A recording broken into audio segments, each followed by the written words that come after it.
Hello class 9th, I am Rashmi Vishwakarma and this is your Hindi class. Today we will read क्षितिज। इसमें काव्य खंड में मैंने पहला चैप्टर आपको पिछली वीडियो में एक्सप्लेन किया है, पहले चैप्टर का हाफ पोर्शन। इस वीडियो में मैं नेक्स्ट हाफ पोर्शन आपको एक्सप्लेन करूँगी। पिछली वीडियो में मैंने 4 साखियाँ आपको बता दी हैं भावार्थ। आज 5वीं साखी से स्टार्ट कर रही हूँ मैं। 5वीं साखी है, हिंदू मुआ राम कही मुसलमान खुदाई, कहे कबीर सो जीवता जो दुह के निकट न जाए।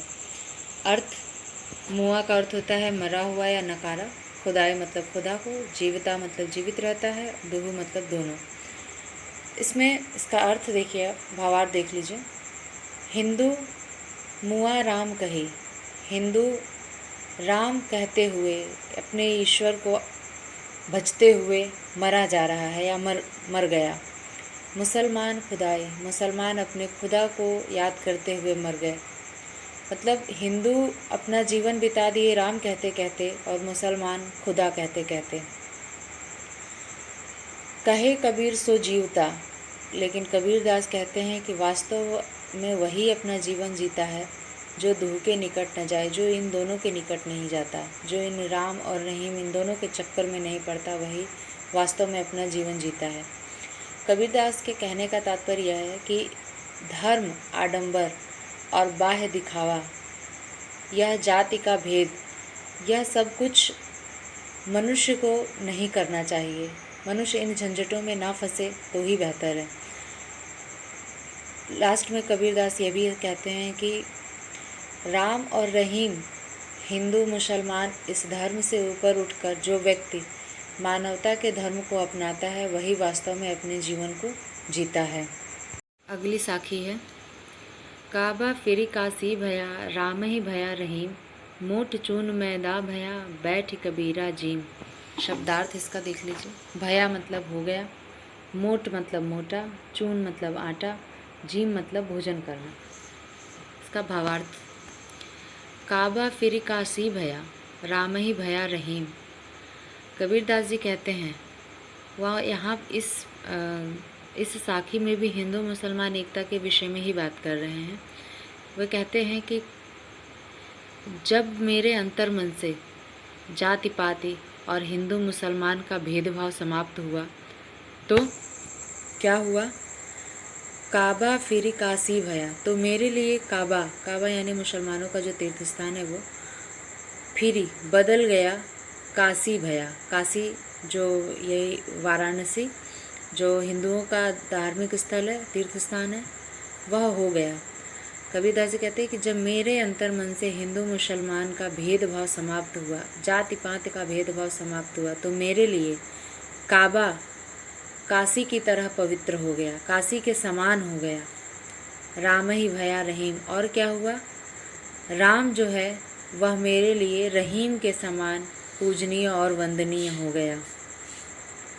मोट चून मैदा भया, आगे लिखते हैं कबीरदास कि जब मैं राम और रहीम के भेद से आगे बढ़ा, जब मेरे लिए काबा और काशी एक हो गया, राम और रहीम एक हो गया, तो क्या हुआ कि मोट चून मैदा भया, जो मोटा आटा समझकर मैं नहीं खा रहा था वह मेरे लिए मैदा के समान हो गया।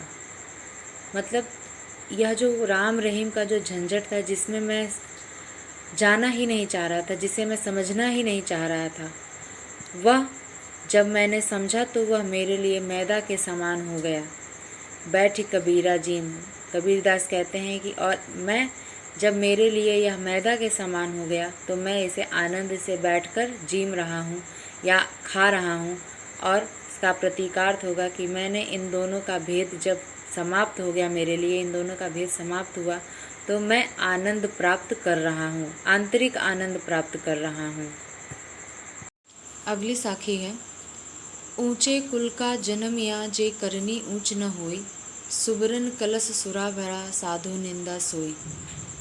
शब्दार्थ, जन्मिया का अर्थ होता है जन्म लेने वाला, करनी मतलब काम, सुबरन मतलब सोना, कलश का अर्थ होता है घड़ा, और सुरा मतलब होता है शराब। इसका अर्थ क्या हो, इसका भावार्थ, कबीरदास जी इसमें जन्म को नहीं बल्कि कर्म को महत्वता देते हुए यह साखी लिखे हैं, ऊंचे कुल का जन्मिया जे करनी ऊंच न होए। ऐसा मनुष्य जिसने ऊंचे कुल में जन्म लिया हो, एक सभ्य कुल में जन्म लिया हो, लेकिन उसकी करनी ऊंची न हो।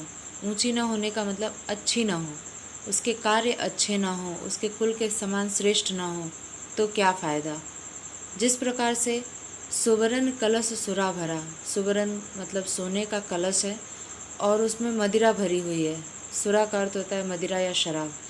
सोने का घड़ा है या कलश है, उसमें सुरा भरी हुई है। साधु निंदा सोई, साधु जन उसकी निंदा ही करेंगे। अर्थात कि ऊंचे कुल में जन्म लेने के बाद भी अगर व्यक्ति के कर्म अच्छे नहीं हैं तो उससे कोई लाभ नहीं है, वह निंदा का ही पात्र होगा। जिस प्रकार से सोने के कलश में भरा हुआ सुरा है तो वह सोने का ही कलश निंदा का पात्र होगा, प्रशंसा का नहीं।